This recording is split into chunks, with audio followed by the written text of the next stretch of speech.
All right. Hello, everyone. Thank you for coming to the last talk of the year. So this talk is going to be a bit of a deviation from my norm.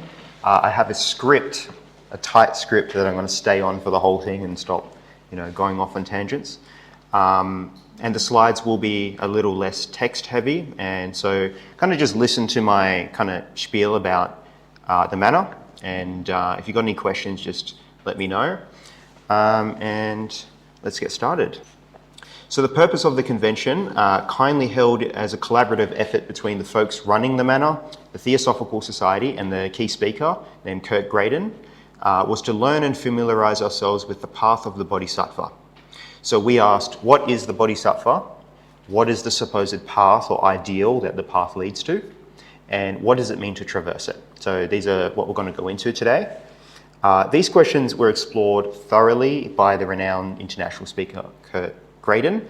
He's an American fellow, incredibly kind and courteous, willing to answer any questions.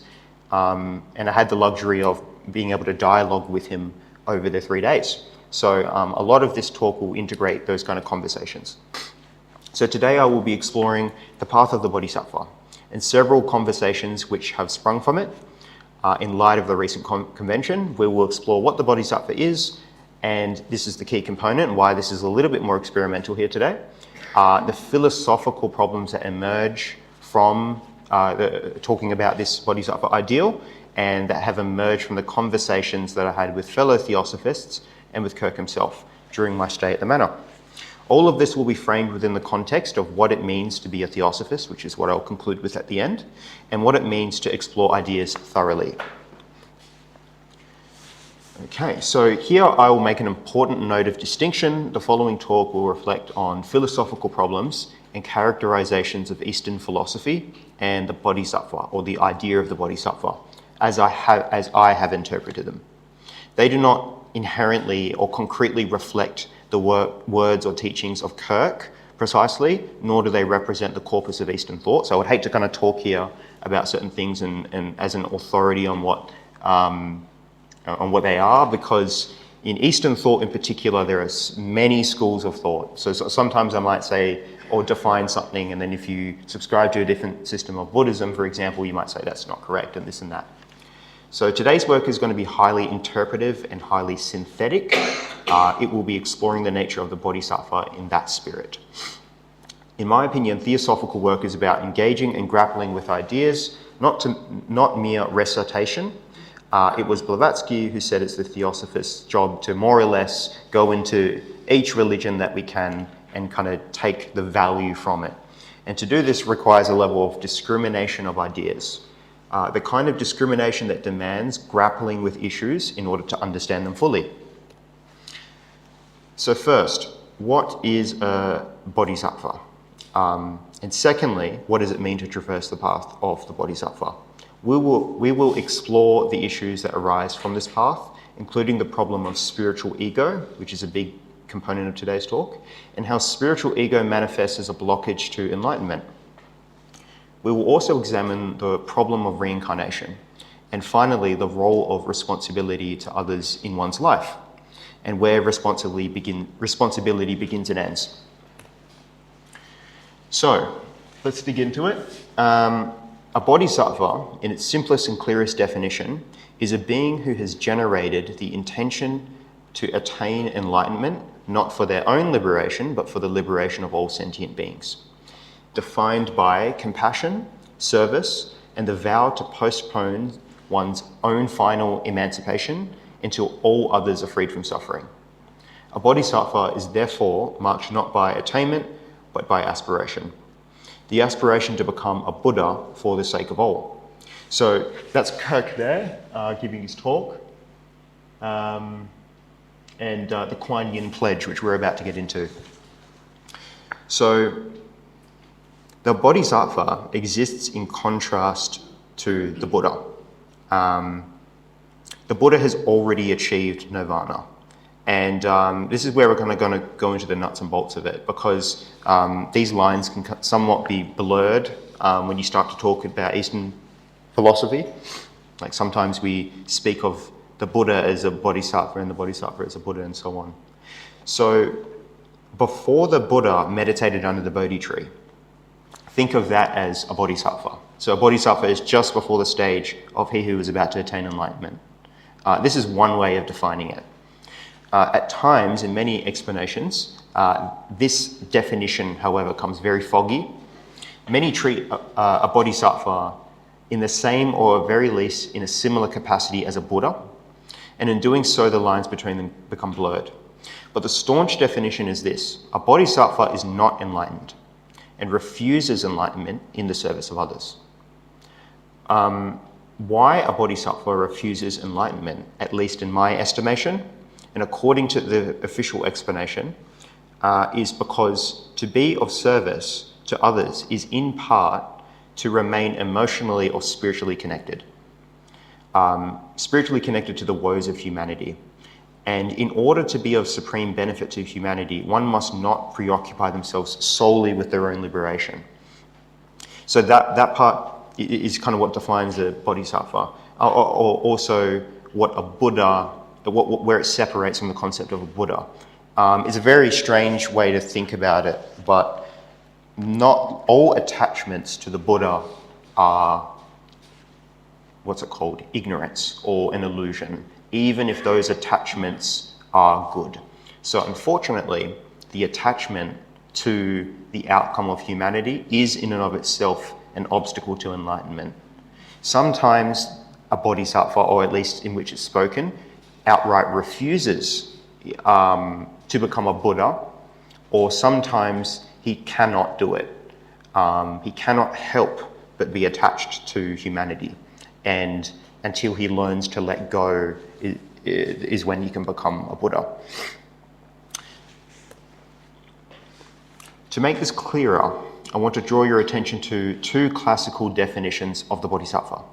The first comes from the standard Mahayana description, as it states, a Bodhisattva is a person who is able to reach nirvana but delays doing so through compassion for suffering beings. This definition sets the stage, and it tells us that the Bodhisattva is not someone incapable of enlightenment, nor someone wandering blindly into it, but rather someone who chooses to pause, who chooses to remain involved in the world because of their deep connection to the suffering of others. That intentional delay that refuses to cross the threshold alone is precisely what defines the Bodhisattva path. So to reiterate, in case it wasn't clear, it's the deliberate choosing of refusing enlightenment. And this is a really key idea for later on. And I think it's very profound. So the second definition, Bodhisattva, having generated the thought of enlightenment for the welfare of all beings, does not seek nirvana for himself alone, but out of compassion for the enlightenment of all. But out of compassion strives for enlightenment of all. Nirvana in this framing becomes secondary, but what comes first is compassion. Not self-liberation, but the liberation of the world. Taken together, these two descriptions give us the essential picture. The Bodhisattva is defined not by attainment, but by refusal. A refusal to abandon others. A refusal to treat enlightenment as a private possession. This is the heart of the path. Yet there is another expression of this ideal, one that many Theosophists and Mahayanists alike will recognize, and that is the Kuan Yin pledge. So this was a key component of Kirk's talk that we kept on going back to. The Kuan Yin pledge is a devotional formulation attributed to Avalokitesvara, or Kuan Yin in East Asia. The Bodhisattva of compassion, the one who hears the cries of the world. The pledge is recited in various forms, but its essence is always the same: a commitment to respond to suffering wherever it appears, to listen to the cries of all beings, and to act as a refuge, a light, or a guide to those in distress. In many modern recitations, it takes the form of lines such as the refusal to treat enlightenment as a private event, and the decision to stand with the world rather than above it. So I just want to quickly read it. So the one on the left, I vow to follow Kuan Yin, the Bodhisattva of compassion. I vow to be a lamp in the darkness, a guide to all who are lost, a refuge to all who are afraid. I vow to listen to the cries of the world, to ease suffering wherever I can, to cultivate a heart as vast as the sea. May my thoughts be gentle, my words be kind, my actions bring peace. In this life and in all lives, I vow to walk the path of compassion for the liberation of all beings.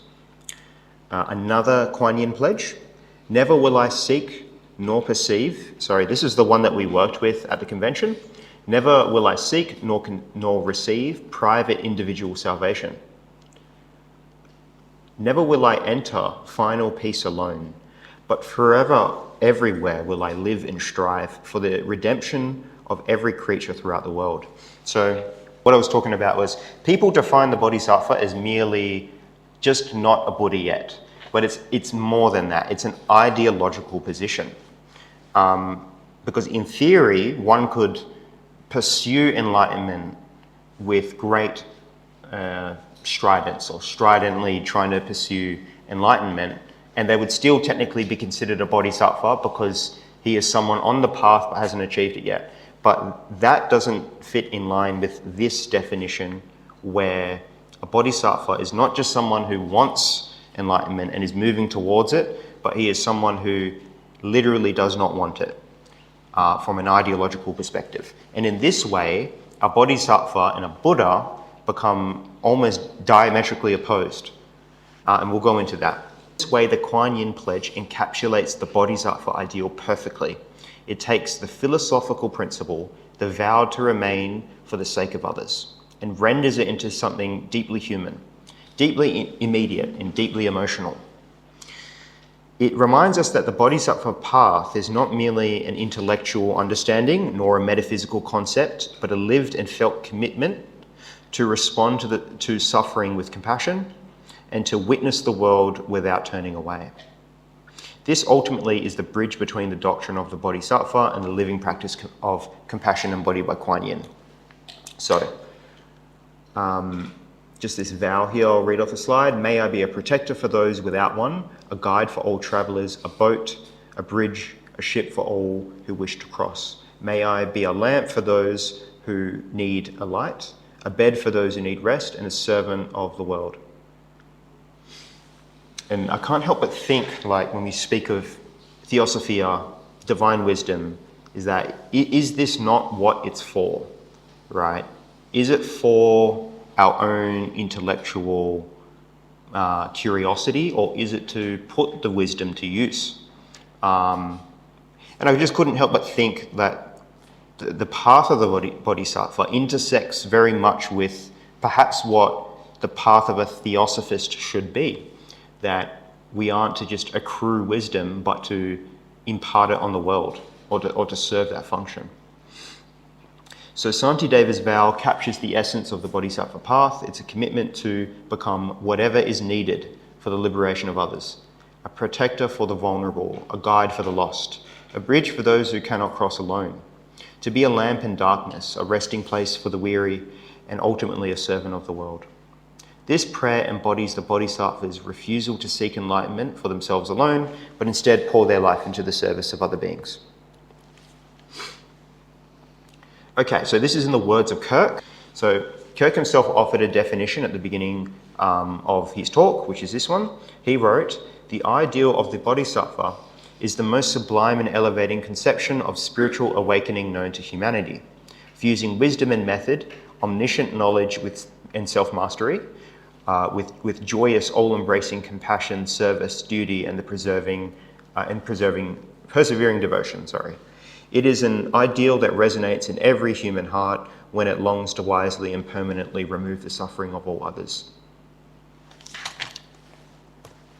So, 4 great vows. Once again, I'm just going to quickly read them. Sentient beings are numberless, I vow to save them. Delusions are inexhaustible, I vow to end them. Dharma gates are boundless, I vow to enter them. The Buddha way is insurpassable, I vow to realize it. So it's almost like, not to sound too crude, but almost the phrasing here is really almost nihilistic. Like, numberless, inexhaustible, boundless. And the statement or proclamation afterwards that I vow to do this thing even though the sentient beings are numberless is quite heavy. Because if something is numberless, you can't ever save them all. But it's not about the practicality of it. It's about the spirit of what it means to really commit to an ideal. Is that I don't care if it's impossible, I'm doing it, which is quite profound.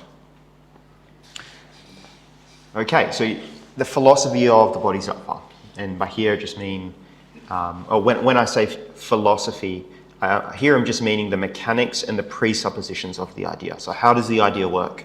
What is the idea based on?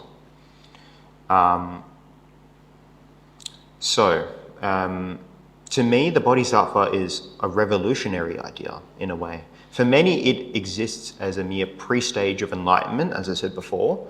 I think by this stage I reject this kind of notion of the Bodhisattva. It's just a Buddha in training. The Bodhisattva is choosing attachment to humanity over detachment. And there's a value statement embedded in that.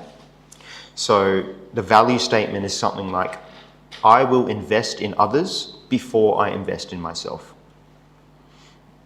However, every positive value statement, when we say that one thing is true, X is true, carries a negative implication. So, for example, if I say that eating healthy food is good, by necessity I'm saying that eating unhealthy food is not good. You can't have one without the other. So if I say that investing in the woes of humanity is good, then in some part it implies that not doing that, not investing in the woes of humanity, is somehow less good. Because if you hold a value, the further away you move from the value, the worse it becomes, unless you start stumbling into another value. So at the heart of the Bodhisattva idea lies a fundamental opposition to the choice to liberate oneself. There's a small but meaningful difference in values between the Buddha and the Bodhisattva. And most people, I don't think, realize they're two ideological different points. The Bodhisattva and the Buddha, in theory, if they were to meet, would disagree with each other. Eastern thought, generally speaking, it really wants to be coherent. It doesn't like disagreement within its own theology. No theology likes disagreement within its own theology, but what I mean by that is that generally the schools of Eastern thought tend to agree more than if you look at Western thought. And so I've seen two attempts to harmonize these two paths. Just to reiterate, the path of the Bodhisattva, which is for others, and the path of the Buddha for self-enlightenment. The first is that the Bodhisattva is a stage that the aspiring Buddha must pass through. And the second is that the desire to serve others, although noble, is ultimately based in ignorance. I referenced that earlier, which sounds a lot harsher, but it sounds more consistent. There is a third attempt at harmonizing these two, and it's the claim that the Buddha and the Bodhisattva are equally noble. Even though the Bodhisattva isn't quite at the stage of the Buddha, they're equally as noble. They're both noble paths. It's okay if you want to dedicate yourself to others, and it's okay if you want to dedicate to your own enlightenment. And the rationale for the latter is normally something like, when you become enlightened, your ability to enlighten everyone else becomes greater.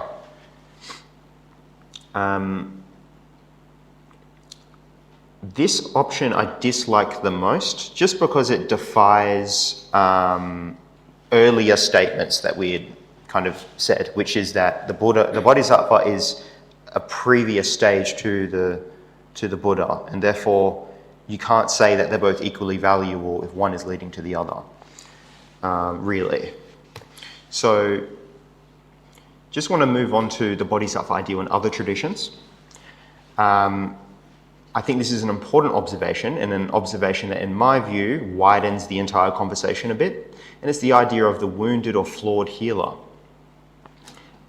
This idea is not unique to Buddhism, but isn't explained quite as well as what's done in Buddhism. It appears across many cultures, many mythologies, many spiritual systems, but it is perhaps most elaborated and systemized in the form of the Bodhisattva.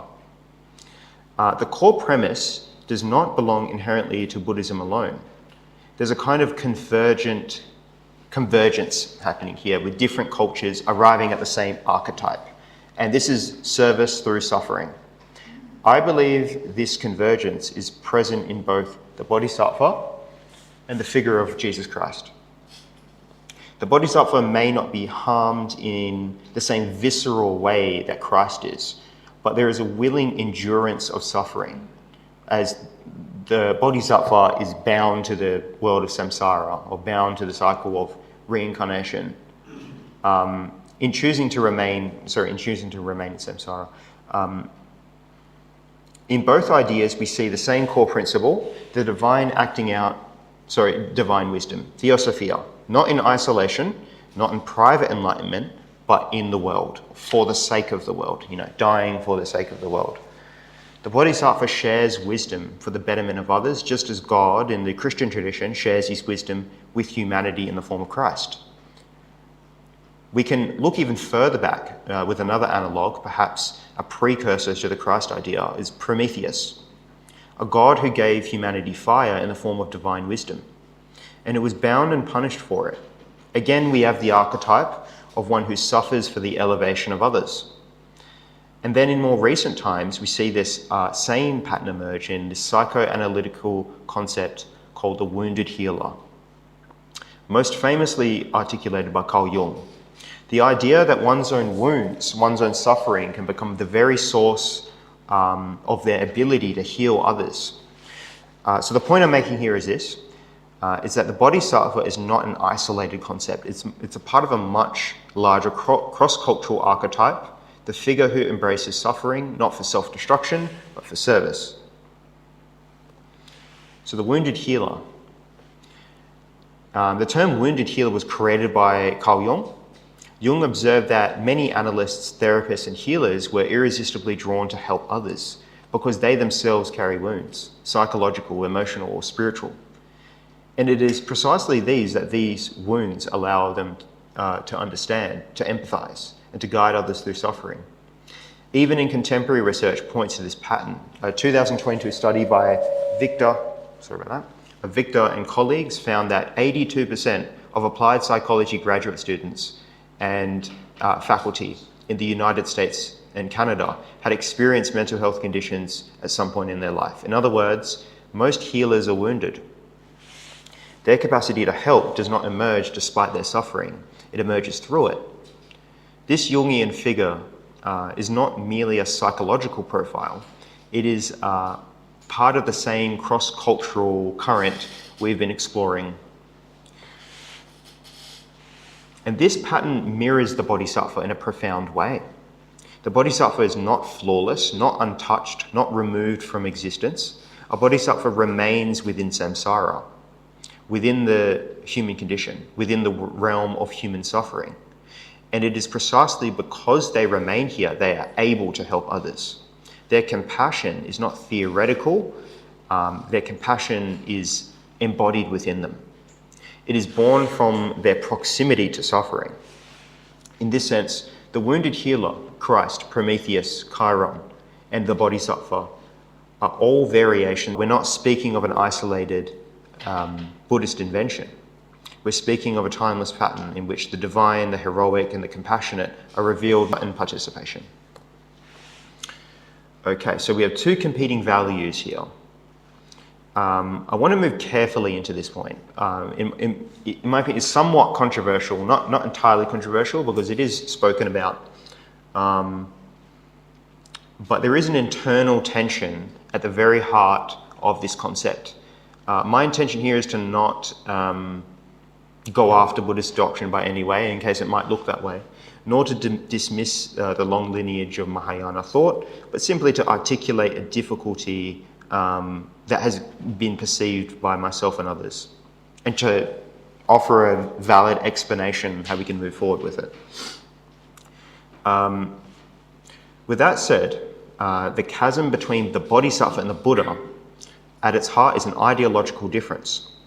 Even though, when you read the texts in the traditional explanations, this difference is usually framed as a developmental one, as I said earlier, as if the Bodhisattva is simply just not there yet, and as if the distinction lies in stages or levels of attainment.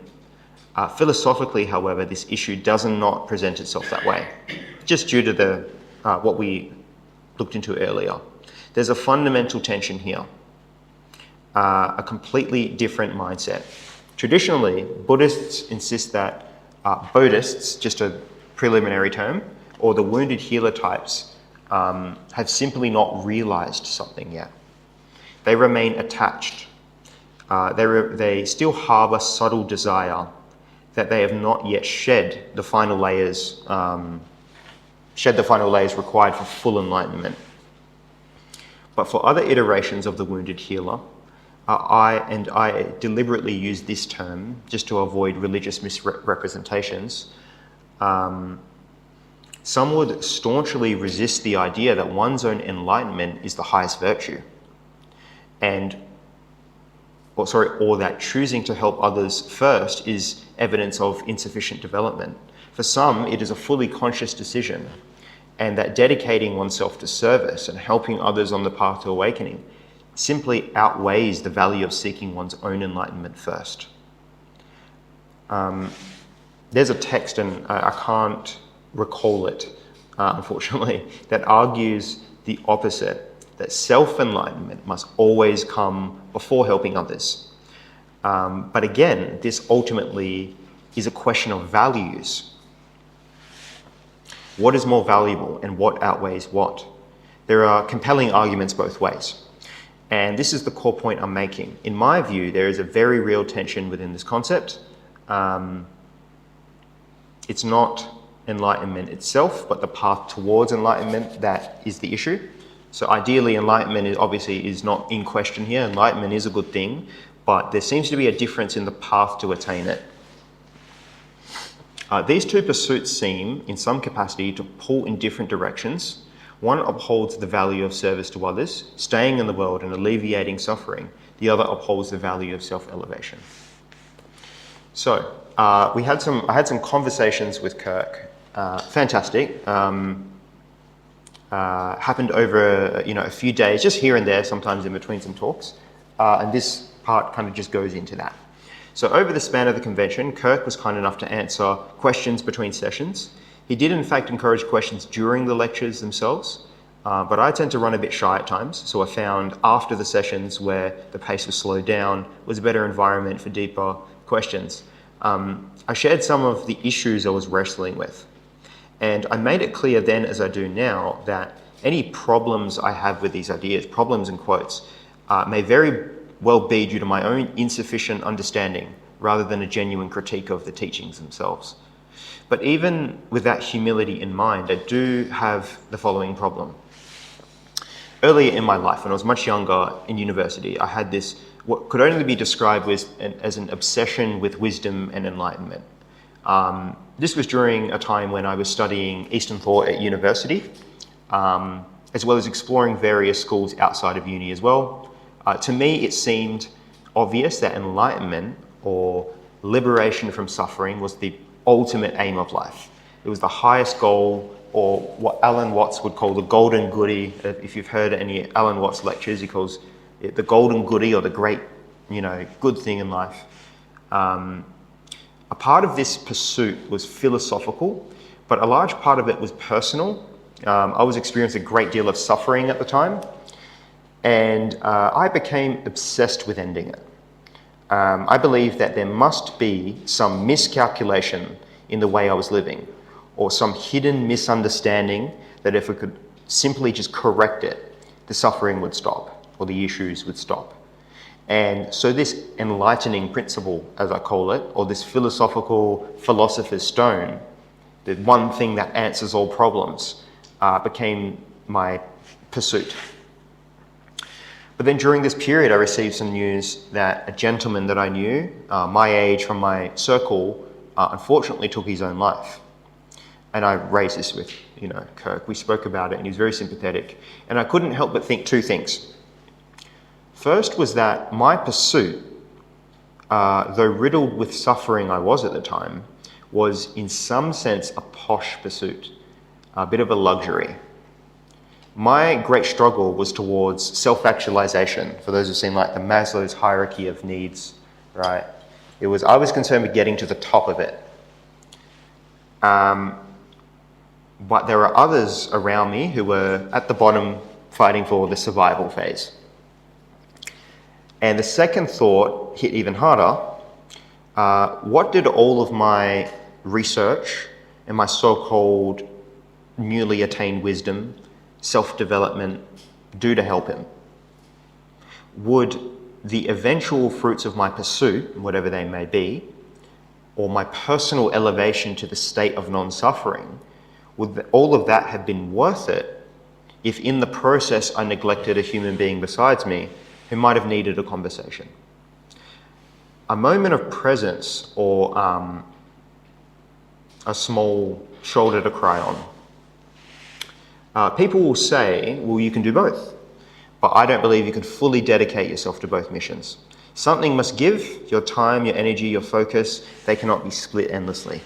So I explained to Kirk that the best analogy I had for this dilemma that was occurring in my mind, and by no means this is like a concrete thing I'm saying, it's just kind of how it was formulating it at the time, is the monastery next to the homeless shelter problem, where those within the monastery or on top of a mountaintop sit in stillness and contemplation, seeking their own liberation, where outside of the walls might sit a brother who has his hand stretched out begging for a small salvation.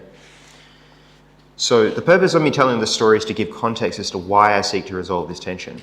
Because many of the acted out pursuits of enlightenment seem to be at odds with what might be necessary for helping humanity. Henceforth, why I was speaking of earlier about this divide, right? This splitting of values. What is more important? Is the service to our, brethren, gender-neutral brethren, more important, or is it the self-investment into one's own enlightenment? Next one. There we go. So among our conversations between myself and Kirk, fellow Academy of Theosophy member James, a good friend of mine, we explored different perspectives of this divine mission, so to speak. It was a fantastic time, really talking to them all. And if I may be so brave as to characterize Kirk's position, which I hesitate to do so because it was a little while ago, his approach to this question, in terms of what I brought up, I'll be more specific. What I raised with him was this idea of like, I feel this urge in line with everything that I'm reading here and taking in, that one should dedicate oneself to one's, dedicate oneself to service and being a good person as much as you can. But what I wasn't buying into inherently was this idea of reincarnation. It was kind of more like an approach of, I got to work on this life right here. I can't focus on, maybe someone a few lifetimes from now is going to solve the problem for me. It's like, no, I only have this. So that was the kind of tension we were working towards. His approach to this question of the duties of the Bodhisattva is that it is fundamentally a process and not a project. Not something that one can force or will into completion in a single lifetime, but something that unfolds across many lifetimes. In this view, your individual duty is not fixed in the world, is not to fix the world, or to fix others, or to fix yourself all at once. Rather, as you elevate your consciousness and expand your understanding, you naturally serve others and yourself in a small, manageable, and karmically appropriate capacity. You work with what has been dealt to you, not with trying to lift the world, so to speak, hence the image. And so the best strategy moving forward and the wisest way to approach this path is simply to do the best you can in this lifetime so that you have more to work with in the next. So Kirk illustrated this with an analogy from a dialogue between a master and two students. It's quite interesting. I'm happy to share this. So the first student, there are two students in two different scenarios where a student is talking to the master. And I'll speak this one off the cuff. So the student goes to the master, Master, how many more lifetimes must I live? How many more reincarnation cycles? And the master goes, about 1,000. And the student goes, Jesus, like that's not good. And the master goes, okay, make that 10,000. And then in another iteration or world, the student goes to the master, Master, how many lives have I got left? And he goes, 1,000. And the student replies with, only 1,000. That's incredible. And he goes, make that 7. So yeah, I love that. It was a great kind of analogy there. Now, just assuming I've characterized Kirk's perspective correctly, and please understand that this is a second-hand account stitched together from memories of a conversation from over 2 weeks ago. The point of his story is clear. For Kirk, the Bodhisattva ideal is not about grand gestures or attempting to solve the entire world in one lifetime. It's about the orientation you carry, the sincerity of your heart, the quality of your intention. If you meet the path with resistance, fear, or exhaustion, it stretches out endlessly. It stretches out endlessly before you. So I call this the problem of being too steeped in earth and the danger of radical responsibility, right? Because the talk is about balancing heaven and earth. Heaven here, so to speak, is internal. It's about enlightenment. Earth here is about dedicating to what's on the ground. And being too steeped in earth or your duties here on earth can become a vice. At this point in the conversation, a great insight was raised, and one that strongly resonated with me in particular, which I offered a genuine shift in how I was approaching this entire problem. The idea is this: if you take radical responsibility for your life and your life alone, not your life alone, and the life of others, and you combine that with the belief that service is the highest virtue, you can very easily create a crushing weight on your own shoulders, a burden so immense that no single human being could possibly bear it. This is symbolized beautifully by the image of Christ carrying the cross. Christ bearing the sins of the world, past and future, is not a symbol for infinite duration like Atlas holding up the heavens or anything like that. It's a symbol for a short-lived, excruciating, and ultimately fatal way of life. Man is not divine. And the responsibility of correcting the world's problems is far too enormous to endure within a single lifetime. And so these would be considered the limits of service to others. And this is where, surprisingly, the idea of reincarnation became pivotal. Reincarnation almost acts as a valve that does allow the pressure of one's life to spill over into the future. The burden is not placed on one life, it's in one heroic act or one moment of perfection. It is distributed across many lifetimes. Yourself trying again and again, learning, growing, failing, healing, helping, returning. This worldview essentially says it's okay to fail, it's okay to fall, get back up and try again tomorrow. In this sense, each lifetime mirrors the days within our life. Every day we try again, we fail at something. Every day we reap the consequences of yesterday's choices and enjoy the rewards of earlier efforts, just like karma. No one reaches all their goals for the world, their family, or their self in a single day. And likewise, we cannot liberate ourselves and others from suffering in a single lifetime. This is ironically an enlightening idea, no pun intended, and a deeply alleviating one, alleviating of pressure, which personally I felt great pressure. So in this conversation, I realized that the idea of reincarnation, which is something I didn't really entertain too much, might be pivotal here. And the reason why I didn't entertain it too much is because I'm still learning, and I have to keep an open ear to many different cultures' explanations for what happens in the afterlife. I feel personally, if I conclude one, that reincarnation is real, that's it, then it closes the door to other maybe sources of wisdom that has a different interpretation of the concept of the afterlife. So I tend not to take hardline positions like that. But reincarnation may be pivotal here, as without it, the pursuit of enlightenment can very easily warp into something unhealthy. However, and this is crucial, Even with that issue resolved, a deeper tension still remains, a tension between the goal of enlightenment and the goal of service. So here's where I want to go into more interesting and controversial point, and it's spiritual ego and being a quote-unquote good person. So this talk to me that I attended felt almost serendipitous, because at the very same time that I was invited to attend, I'd already titled my own talk, which was the previous one that I did a few months ago, and it was called Bridging Heaven and Earth. And I titled it and sent it to Jean-Robert, and Jean-Robert told me about the Manor event. It was called Bridging Heaven and Earth. I was like, okay, that's a good sign. And this Bridging in Heaven and Earth is what this topic touches on. On the flight over, I found myself with this dilemma. I tend to do this a lot. I like philosophical dilemmas, you've got to solve. But I call it the paradox of the spiritual path. And this is just based off an internal problem I was having, which I'll go into.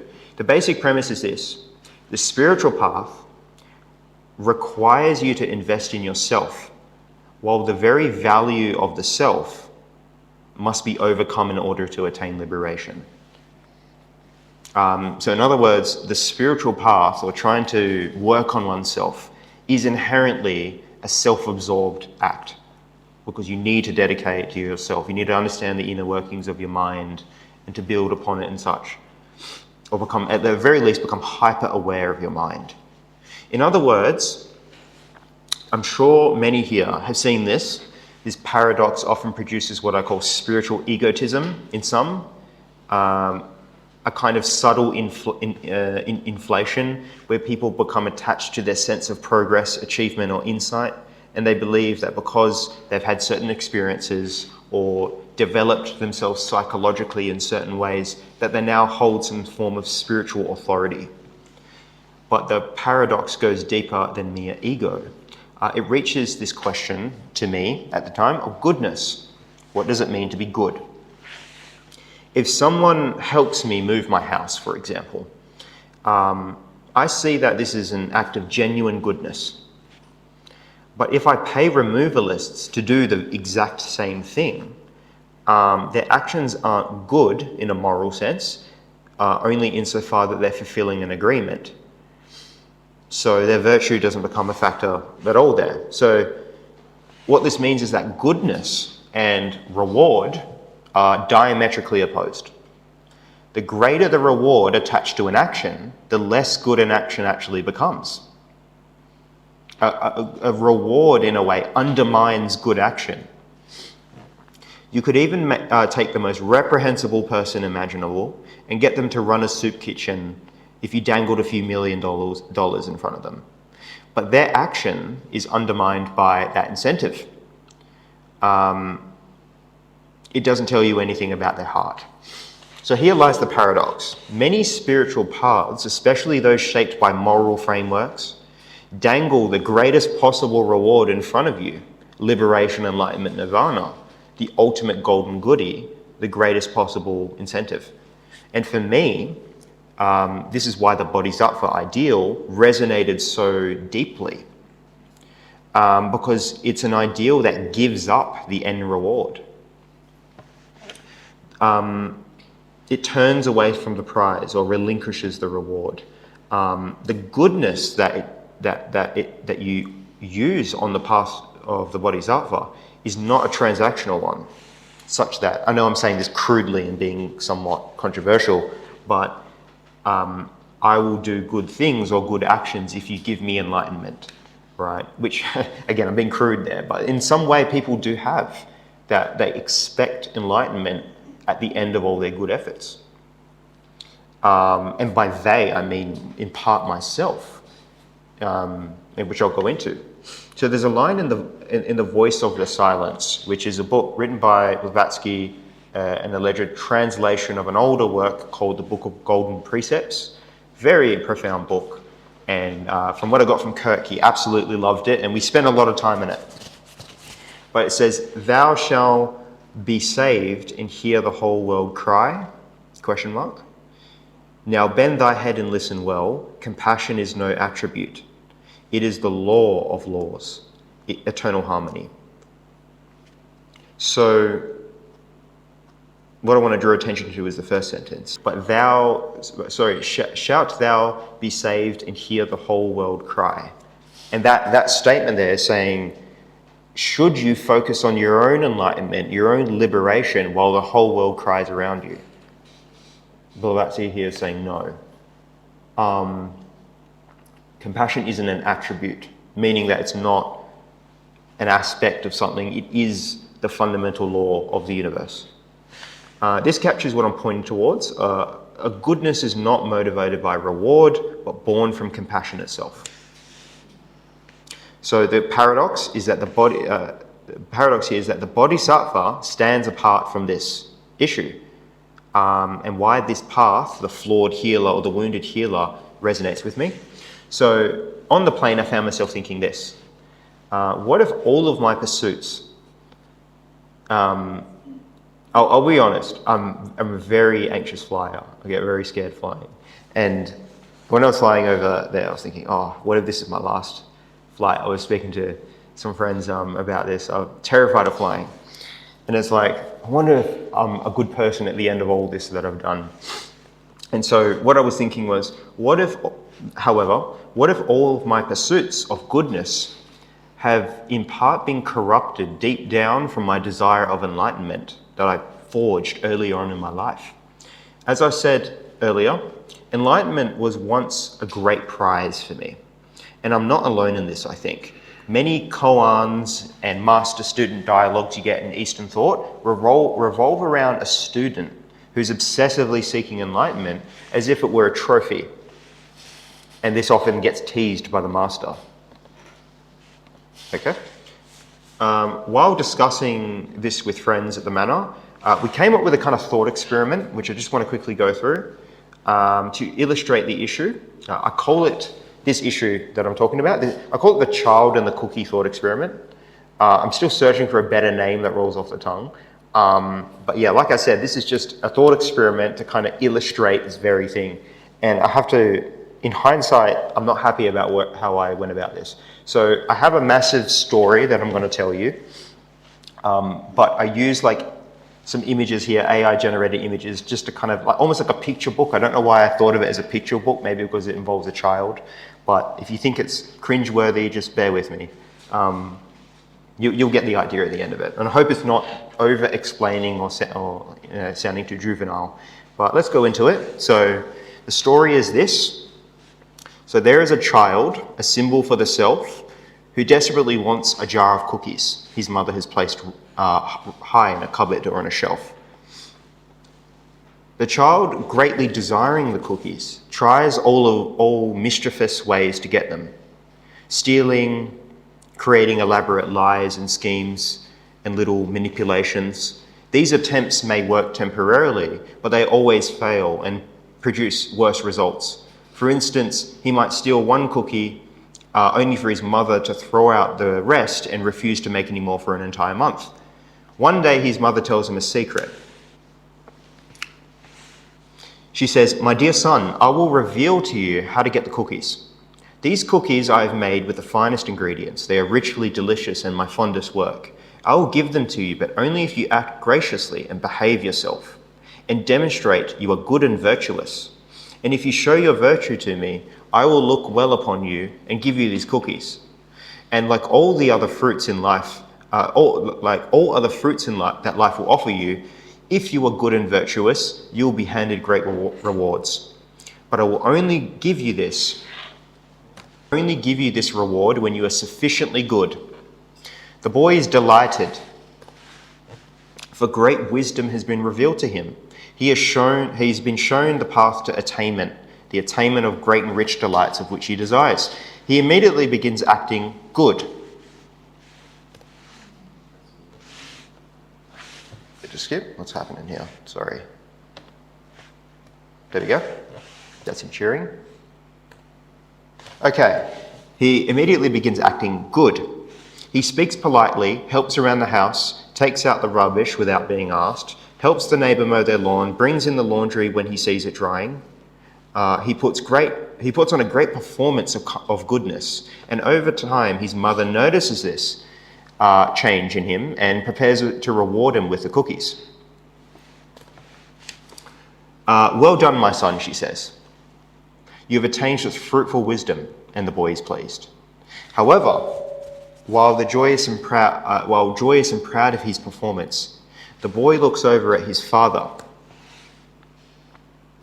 silent, stern, and cold, kind of like a god figure sitting on high Olympus, staring through him.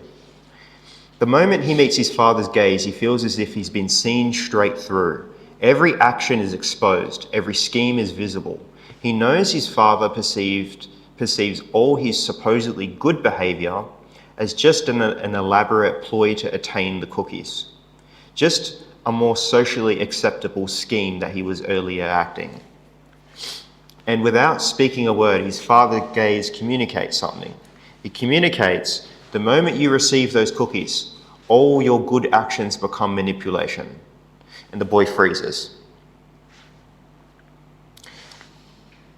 Over the months, however, of acting good, something unexpected happened within the boy. He became attached not to the cookie, but to the pattern of goodness itself. He realized that although his good actions began with the promise of reward, they produced a joy that went far beyond the cookie. Helping his mother gave him warmth. Helping his neighbours created connection. Looking beyond himself was unexpectedly glorious. He sees that good action is not the same cloth as deception, because goodness yields genuine goodness everywhere, for himself and others. So now the boy is faced with his father's silent accusation. He becomes afraid, hence the sad face. He does not want all the genuine good he had produced to collapse into mere self-serving strategy. He realizes that he must choose between two joys, the joy of glory or the joy of self-gain. He understands that he cannot have both. So he turns to his mother, pained, and says,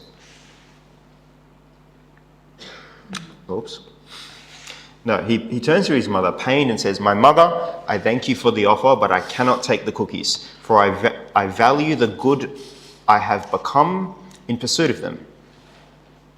I value all the good I've done in pursuit of them,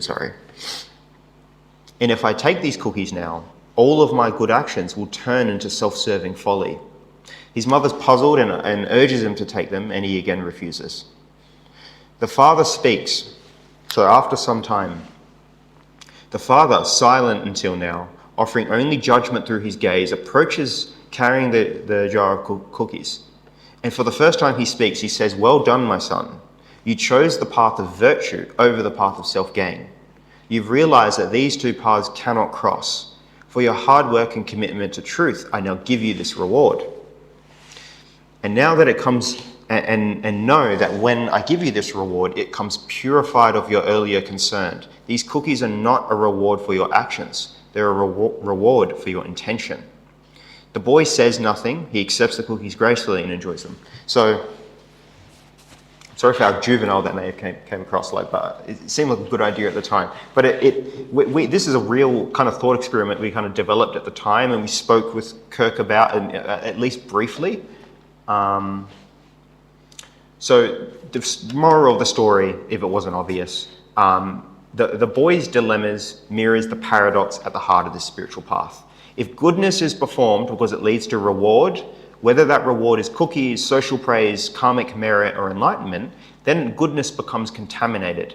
It becomes a strategy and not a virtue, a transaction and not a transformation. The story illustrates the fear that I had been wrestling with on the plane. If my pursuit of enlightenment corrupts every good action I perform along the way, if the ultimate goal is my liberation and all my service, compassion, kindness, or whatever I do, everything I call good, does all of that risk collapsing into self-interest if I desire something at the end of it? So the boy in the story realizes this, that he sees that if he accepts the cookie, all of his good actions retroactively become a ploy. He sees that reward and goodness sit in opposition, diametrically opposed. And this is the exact issue I've been grappling with spirituality. If enlightenment is the grand prize at the end of my life, then even our noblest intentions risk becoming a long and subtle strategy or con for self-gain. This is why the Bodhisattva ideal is so profound. Because the Bodhisattva is one who says, I don't want the cookies, I refuse the reward.